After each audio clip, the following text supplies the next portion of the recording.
Hello everyone. Today we are going to discuss joint Hindu family business.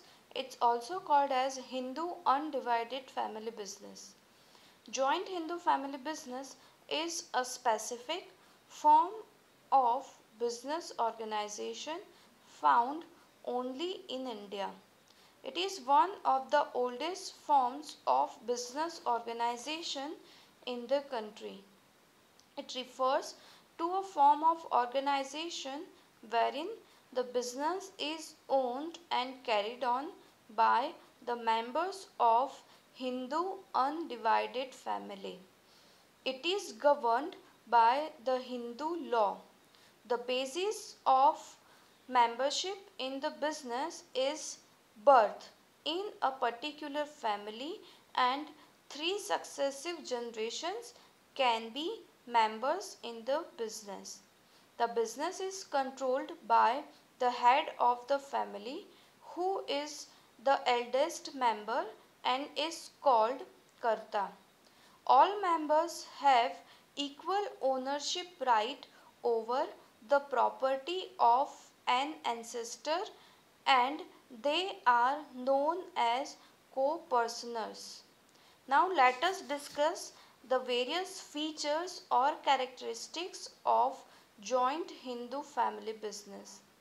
The following points highlight the essential characteristics of the joint Hindu family business.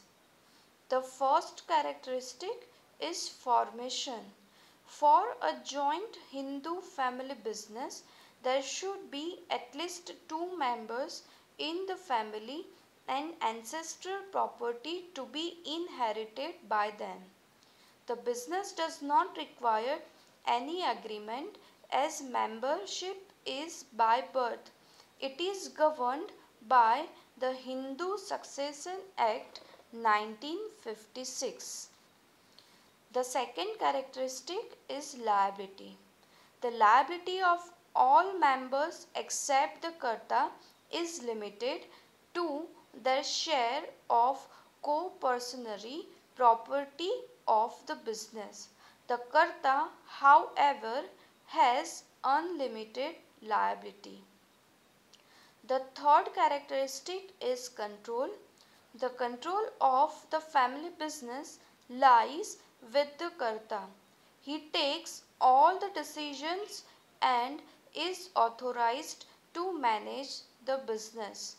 His decisions are binding on the other members of the business.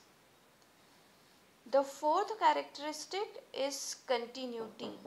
The business continues even after the death of Karta, as the next eldest member takes up the position of Karta, leaving the business stable. The business can, however, be terminated with the mutual consent of the members.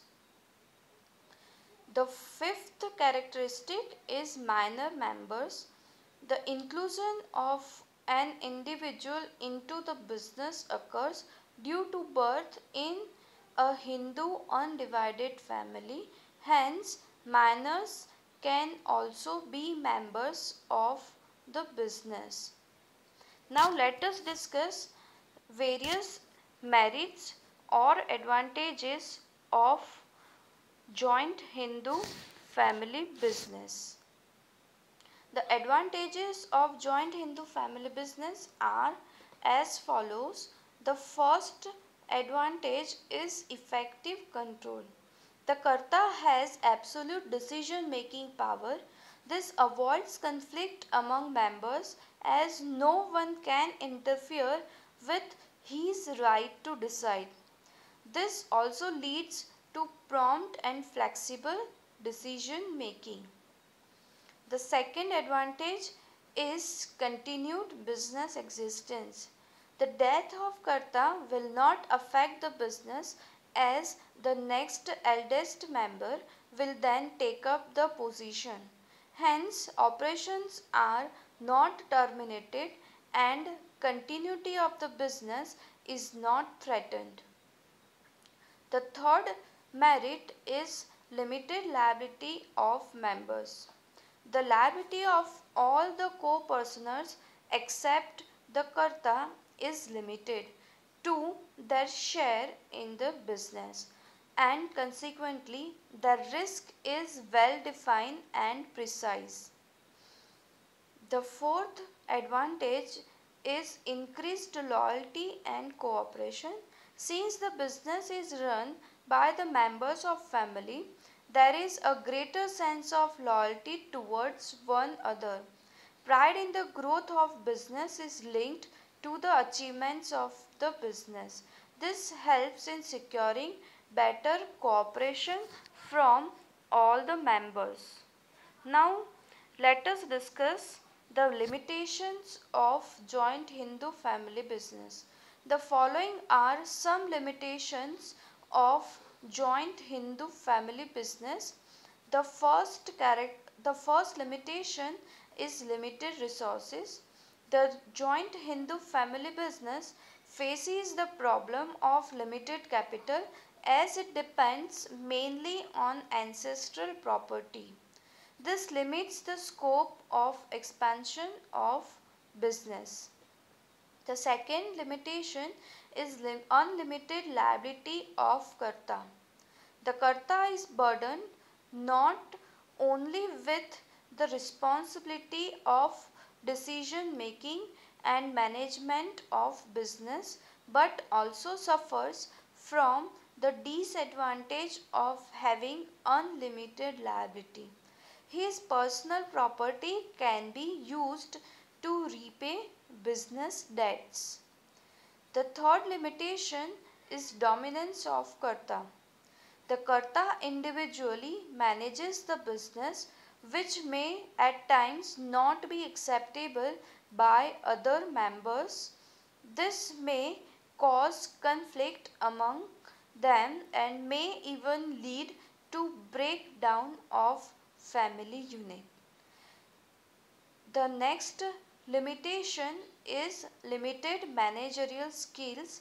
Since the Karta cannot be expert in all areas of management, the business may suffer as a result of his unwise decisions.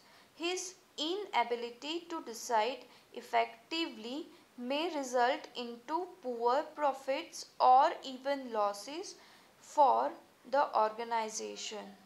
The joint Hindu family business is on the decline because of the diminishing number of joint Hindu families in the country. So that's all for today. In the next session, we are going to discuss another form of business organization, that is partnership. Thanks a lot for listening me.